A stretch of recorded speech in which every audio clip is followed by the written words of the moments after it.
When we start practicing self-love, slowly things begin to change for us.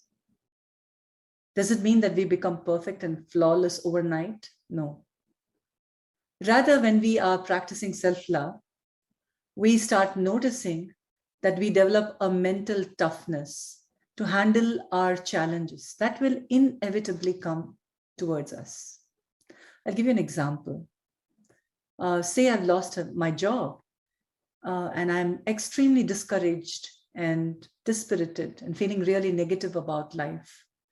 And I have a wonderful friend coming in and talking to me, encouraging me, and helping me, look at the situation a little differently.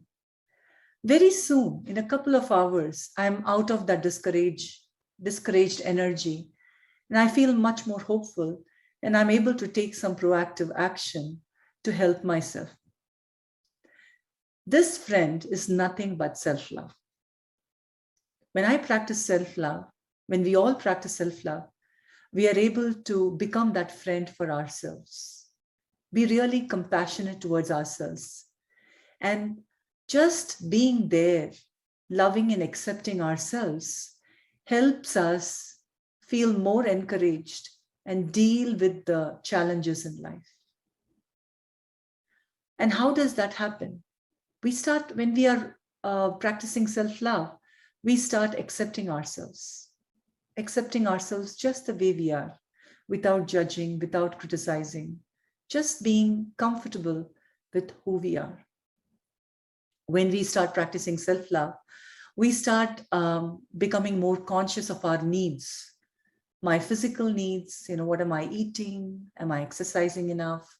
Am I being more, practicing more self-care?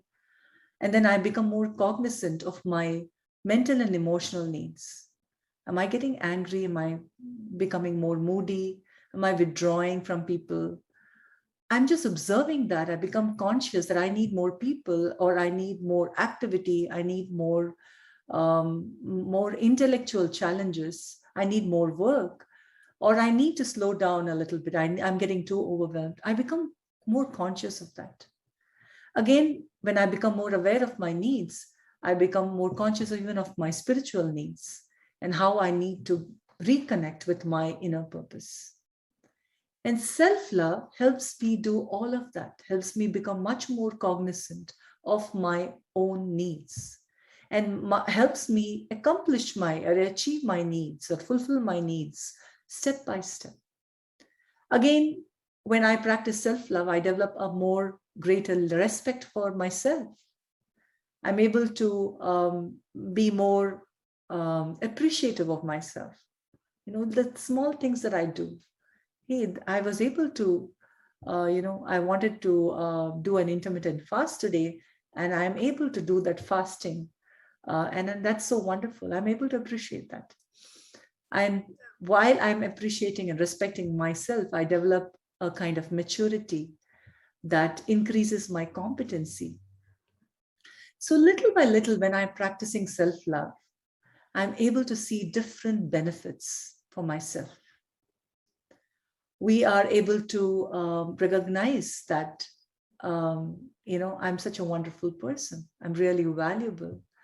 I am something to give back to society. And just filling up myself with this self-love means at some point of time, I'm able to have enough of love to give back to the world, to contribute to my family, to take care of my family members, to be a support to my colleagues at work, to be a support to my community members, and to give back to the larger community and to the world at large. And when I'm doing that, I'm automatically fulfilling my inner purpose. So do you see how it is when I'm practicing self-love? It starts with myself, and it looks as if, oh, am I being more focused on myself? Am I being more selfish?